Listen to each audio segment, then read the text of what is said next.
हा भुंकला की दुसरे कुत्रे पळून जातात, तर ती स्वतः मुकी असल्यामुळे स्वतःचा जीव वाचवायला ती कंपाऊंड वॉलवर चढायची. त्याच्यामुळे ती कंपाऊंड वॉलवर फिरता फिरता ती एक दिवस आमच्याकडे गेटच्या बाहेरून तिने आधी माझ्या कुत्र्याशी दोस्ती केली आणि मग ती आतमध्ये आली. तर ती अजूनही आहे माझ्याकडे. बाकीचे ब्राउनी पण मेला, बहादूर पण मेला आणि पोपट 29व्या वर्षी पोपट पण मेला माझा. आता फक्त एकच आहे, तिला आता कॅन्सर झालेला आहे. पण मला ते आपल्याला ते त्यांचं मी करण्यापेक्षा ते मला शिकवून राहिले. मला हीच जाणीव सतत राहते की तेच मला शिकवतात. कारण सहनशक्ती, माझ्या गोल्डीला कॅन्सर आहे पण ती मुकीच सू नाही करत. तिला अजूनही सून लागली की ती गेटजवळ जाऊन उभी राहते. मला सांगते रात्री सुद्धा 5 वाजता तिला जायचं असेल तर ती मला नाकाशी श्वास असा तिचा लागते, माझा गाल अशी करते आणि मला उठवते आणि मला सू लागली म्हणून सांगते. मी तिला गेटजवळ नेलं की तिथे ती गेटच्या बाहेर सोडते, ती तिथे सू करते.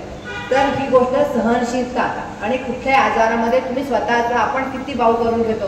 तर मला तर प्रत्येक प्राणी मला काहीतरी शिकवायला आला असंच वाटते आणि मला त्यांच्या नजरेमध्येच जाणवते की ते मला काहीतरी सांगून राहिले आणि माहिती नाही मलासाठी मला समजते. मला त्यांची भाषा समजायला लागली सगळ्या प्राण्यांची.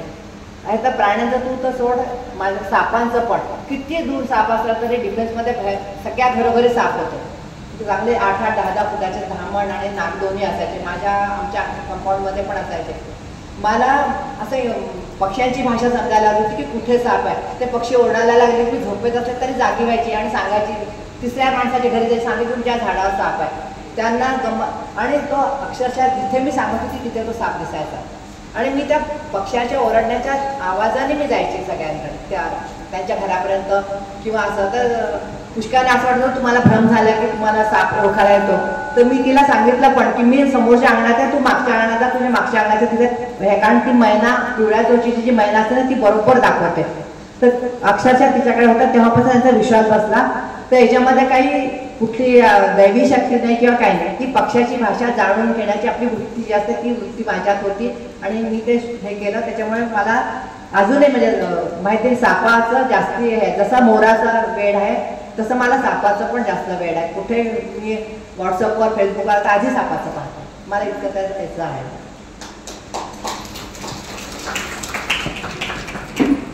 नमस्कार काकू, तुमचा परिचय पहिले होताच पण आता फार जवळून आणि छान रीतीने आम्हाला ऐकायला मिळाला. तर मला असं विचारायचं आहे की तुम्ही विविध क्षेत्रामध्ये तुमचं प्रयत्न हे सतत चालू ठेवले. तर आता या वयात आल्यानंतर असं काही वाटतं का की एखादी ही पण कल्पना मला राहून गेली आहे आणि ती मला लवकरच करायची आहे किंवा नवीन पिढीला सुचवायची आहे की तुम्ही ह्या मार्गाने सुद्धा आपल्या जीवनाला नवीन वळण किंवा आकार देऊ शकता? मरता क्या न करता ही म्हण माहिती असेल ना तुला. तर तसं झालं माझा इलाजच होता. मला जेव्हा चार भिंतीतच घरात राहायचं आहे तर मला काहीतरी असं माध्यम निवडलं पाहिजे की ज्याच्यामुळे मी माझं मन रमवू शकेल, माझा आनंद शोधू शकेल, माझा वेळ क्वालिटी टाईम जाऊ शकेल. हे मी स्वतःच ठरवलं आणि मग मी ते एक गोष्ट करायला लागली. आणि माझा संघर्ष म्हणजे मी लग्नाच्या 4-5 वर्षापासूनच माझं सुरू आहे. पण मला ईश्वराची साथ, माझ्या मित्रमैत्रिणींची साथ, सगळ्यांची इतकी साथ चांगली लाभली की संकटातून निघाली. पण असं करता करता माझे छंद वाढले आणि ते छंद वाढता वाढता माझा एवढा संग्रह झाला. तो संग्रह करायचा अशी वृत्ती नव्हती, मला कोणाला शिकवायचं अशी वृत्ती नव्हती किंवा मी काय करेल. आज सुद्धा मी माझंच पाहिलं तर मला असं वाटतं की मी हे कसं केलं आहे. मी माझाच विश्वास नाही बसत. तुम्हाला मी आणल्या 2 वस्तू आणल्या, तुम्हाला इथून बघू शकाल तुम्ही. मी इथून एक पेज दाखवते, तुम्ही बघू शकता. तुमच्याकडनं मला नवीन पिढीला काही संदेश द्यावा काय म्हणजे सांगू शकाल की या पद्धतीने पण आपण जीवनाला किती वेगळं वळण देऊ शकतो? तर नवीन पिढीला आपण हे सांगू शकतो की आज पेशन्स नाही आहे. नवीन पिढीचा पेशन्स नाही आहे बिलकुल. थोडंसं झालं की त्यांना कंटाळा येतो कुठल्या गोष्टीचा. तर आधी त्यांना कुठल्याही गोष्टीचं पेशन्स शिकवलं पाहिजे. त्याच्यानंतर आपल्याला काय करायचं हे जेव्हा माहिती होईल तेव्हा ते काही करू शकतील ना. तुम्ही काय करायचं हे जर नाही ठरवणार तर तुम्ही करू नाही शकणार. तर तुम्हाला काय साध्य करायचं आहे हे त्या मुलांनी आधी ठरवलं पाहिजे आणि मग ते साध्य करून दाखवलं पाहिजे. त्याच्या मागे जिद्दीने लागलं पाहिजे. जिद्द आणि ते केलं तर तुम्हाला साध्य होण्याशिवाय राहणारच आहे. कुठली गोष्ट साध्य होईल. तर प्रत्येक आईनी प्रत्येक आजीनी आपल्या नातवांना हे शिकवलं पाहिजे की तुम्हाला काय करायचं आहे. त्यांची आपली आवड त्यांच्यावर लादू नका. त्यांची आवड काय आहे हे शोधा आणि त्यांना ते करू द्या. मग मार्गदर्शन करा. हॅलो काकू, मी कीर्ती देशपांडे आणि तुम्ही मला मागे फोन केला होता आणि म्हणूनच मला तुमच्याबद्दल जाणून घ्यायचं होतं की आज या कार्यक्रमाला उपस्थित झाले आणि तुमच्याशी मुलाखत ऐकून खूप बरं वाटलं. तुमची जी इच्छा आहे वर्ल्ड रेकॉर्ड करायची ती नक्कीच पूर्ण होईल ही आशा बाळगते आणि खूप खूप खूप अभिनंदन तुमचं. धन्यवाद.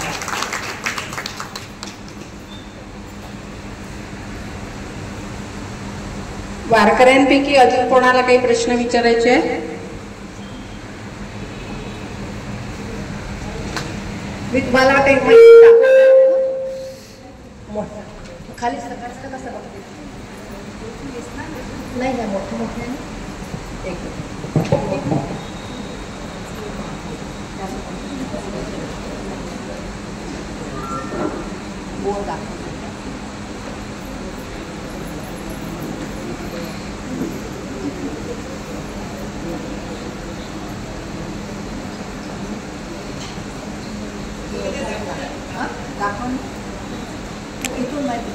मी दिसते का सांगा? नाही दिसेल मोठे मोठे छोटे नाही आहे. कारण जेव्हा लिम्का रेकॉर्ड झालं ना, जेव्हा माझं रेकॉर्ड झालं ना त्याच्यात त्यांच्या ॲग्रीमेंटमध्ये एक होतं की त्यांच्या स्टँडर्डचं तुम्ही करायला पाहिजे. तर असे मी 50,000चे 7 अल्बम केलेले आहे तेव्हा जेव्हा माझा लिम्का रेकॉर्ड झाला तेव्हा. तर हे थीमवर आता माझं हे जे पुस्तक आहे हे आणलं मी, हे फुलावरती थीम आहे. फूल, झाडं आणि पानं आणि सगळं निसर्गाशी निगडीत आहे. माझे सगळे बोर्ड निसर्गाशी निगडीत आहे, त्यांचे रंग. तर हा जो अल्बम आणलेला आहे ते फुल आणि पानांवर आहे. तर तुम्हाला क्लिअर दिसतो का बघा, नाही तर मग मी पाहते जवळ येऊन दाखवते.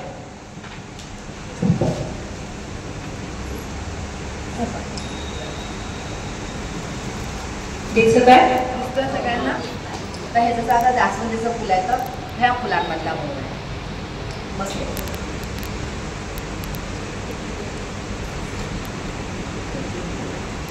दिसतंय सगळ्यांना? हे सगळं फुल म्हणजे फुलाची थीम केलेले आहे. आणि हे सगळे मी सांगितलेले स्केच पेनचे ओढून काढून घेऊन 12 वाट्यांमध्ये ठेवून ते पाण्यामध्ये डुबवून ठेवून वाळलं की परत पाणी टाकायचं, असे हे रंग आहेत.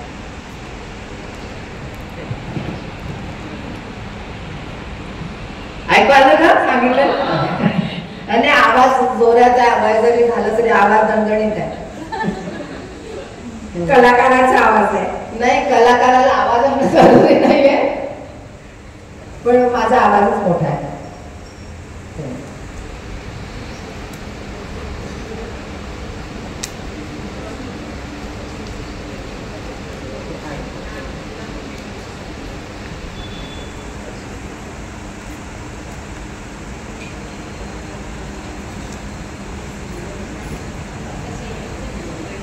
दिसते सगळ्यांना?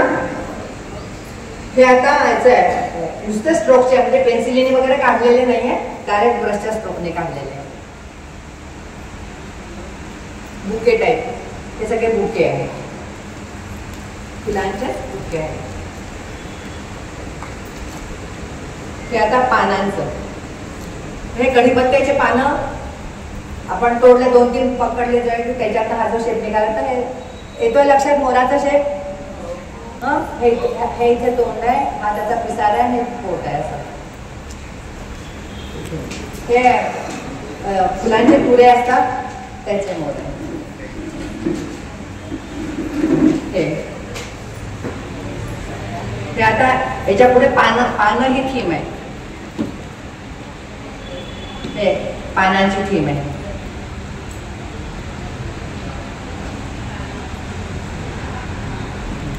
सगळे पानं, एक पान हा अर्धा फोल्ड झालेला पान आहे असं, आणि हा असं.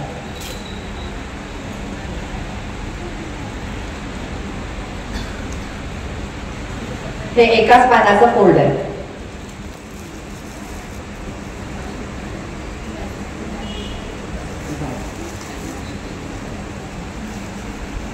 वजनदार आहे, खूप वजनदार आहे.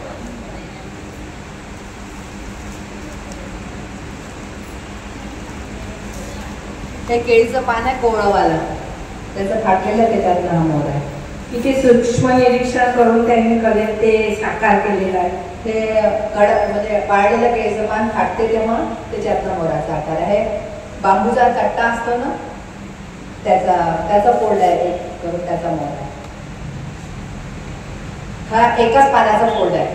ते जे वाकडे तिकडे होतात ना पानं रोटनचे त्याचं आहे. आपण ते डस्टबिन मध्ये फेकून दिले असते. हे नारळाचे असतात ना पानं त्याचं.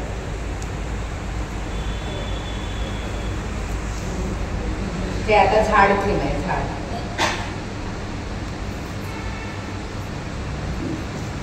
हे बसमधून वाळके झाडं दिसले काय दिसले की तेव्हा मी प्रवासाला निघू द्या झोपेत रात्री सगळ्यात कागद पेन्सिलशिवाय झोपतच नाही. कारण केव्हा काय सुचेल याचा भरोसा नाही. तेव्हा छोटंसं काढते आणि दुसऱ्या दिवशी खूप मोठं करते.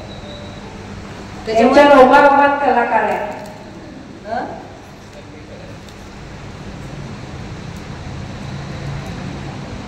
हे लाईन वर्क जे आहे ना एक दोन आहे याच्यामध्ये लाईन वर्क आहे शेवटचे. असे 7 अल्बम लिंका रेकॉर्डसाठी केलेले असे 7 अल्बम आणि हे टेक्सटाईल साठी केलेले ना तुम्हाला 500 डिझाईन काढलेले तर ते हे आहे.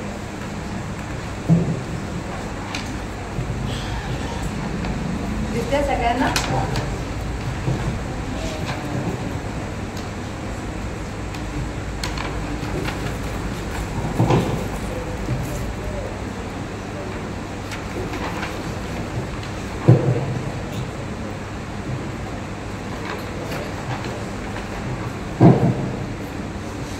असे हे एकच आणले मी पण असे 500 आहे वेगळ्या वेगळ्या ह्याच्यामध्ये.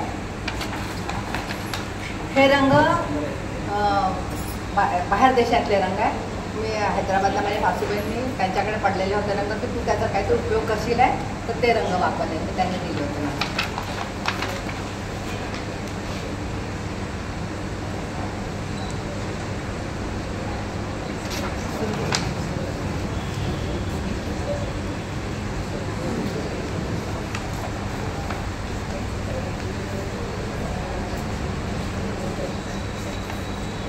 आणि मुख्य कुठले पाहिलेलं मला काढताच येत नाही. कुठलं डिझाईन पाहिलेलं किंवा कोणी काढलं त्याची नक्कल करताच येत नाही. ते चुकते. हे सगळ्या ओन आयडिया म्हणजे स्वतःच्या आयडिया आणि स्वतःचे रंग सगळं स्वतःच आहे. स्वयंस्फूर्त आहे त्यांचं सगळं.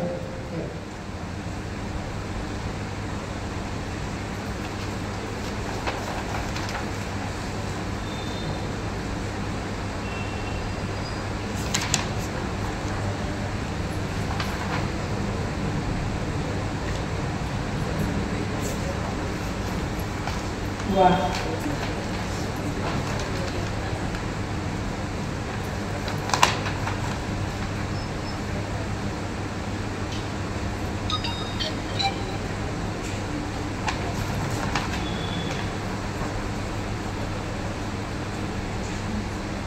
या रंगाला शायनिंग आहे थोडीशी.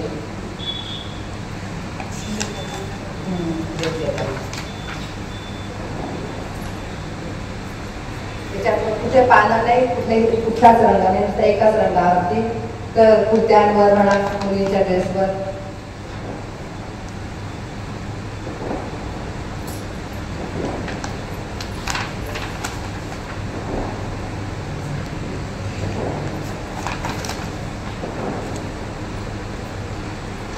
असं दिसतंय अरुणाताईंच्या हातात जे जाईल ती कला होते.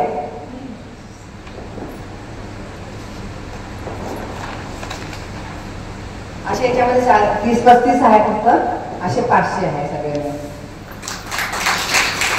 आणि आता सगळ्यात मोठा हा प्रश्न पडलेला आहे. इतकं सगळं संग्रहित आहे. लेखाच्या जवळजवळ 100 डायऱ्या. लेखाचे विचार माझे 1000 विचार केलेले आहे स्वतःचे.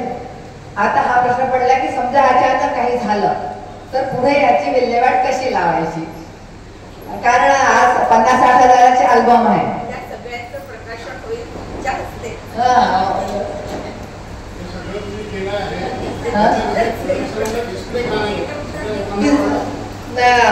आतापर्यंत म्हणजे खरं सांगितलं तर आमच्या गार्गे मैत्रीचे इतक्या जण आहेत, पण त्यांना सुद्धा सगळ्यांना माहिती नाही की माझ्याजवळ एवढं आहे. तसंच मी जेव्हा लायन्स क्लबचं झालं होतं ना, तेव्हा मी 150 रांगोळ्या क्रोशियाच्या केल्या होत्या. त्या पण एका डोळ्याने, 2 डोळ्याचं ऑपरेशन झालं. एका डोळ्याचं ऑपरेशन झालं तेव्हा उखाण्यांचं झालं, आणि एका डोळ्याचं ऑपरेशन झालं तेव्हा मी 1-1, 1-1 वाजता उठून, आणि सगळ्या लोकांनी मी कुठल्या गोष्टीसाठी खर्च नाही केलेला. तर पुष्कळ जणांनी आमच्याकडे एवढी लोकर पडली आहे, हे आहे, तर तुम्ही काय करा, काहीतरी करा. तर मी तेवढ्या ज्या लोकरीमध्ये जेवढं मी तेवढ्या अशा मी 150 रांगोळ्या केल्या. आणि एक्सपो जेव्हा झाला तेव्हा मी त्या रांगोळ्यांचं प्रदर्शन केलं. तेव्हा एका डोळ्यात रुमाल ठेवला, एका डोळ्याने त्या रांगोळ्या केलेल्या तेव्हा, कारण सुचत होत्या तेव्हा त्या. पण मी अरुणाताईंना सांगू इच्छिते की माझी आतून मला एक आवाज येतो आहे की तुमची ही कला नक्कीच सगळ्यांपर्यंत जाणार आहे नक्की, तेव्हा तुम्ही बिनधास्त राहा. बस शेवटचं एकच माझं गिनीज रेकॉर्डचं झालं पाहिजे. नक्की होणार.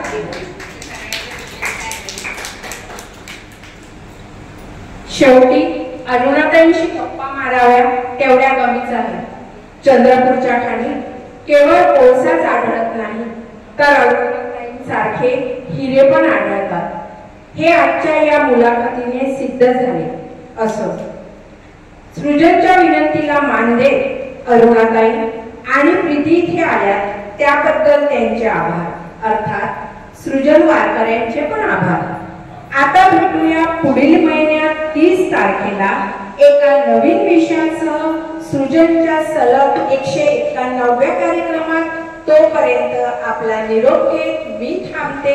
धन्यवाद. शुभरात्री. नवघरे आणि आशिष देव यांनी मला ही संधी दिली, त्याच्यासाठी त्यांचे मनापासून धन्यवाद.